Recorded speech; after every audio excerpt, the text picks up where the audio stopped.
ये बड़ा बड़ा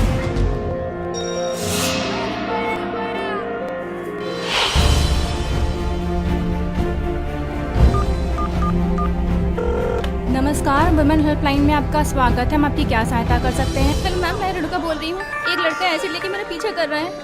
मैम प्लीज कुछ करिए, मैम प्लीज कुछ करिए। ओके मैम, आप परेशान मत होइए, आपको तुरंत सहायता पहुँच रही है। मैम प्लीज लाइन पर बने रहिएगा।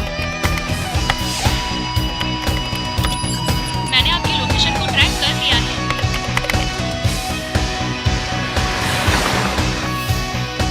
मैम आप भीड़ भाड़ वाली एरिया की तरफ जाएं। जी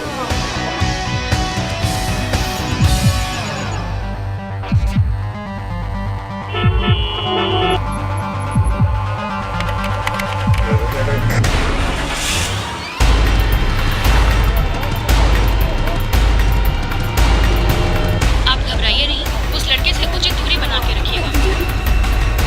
मौके पर पुलिस सहायता पहुंच रही है, रुकिएगा नहीं, चलते रहिएगा। कुछ क्षणों में पुलिस सहायता आप तक पहुंच रही है। जी मैं इधर ही हूँ।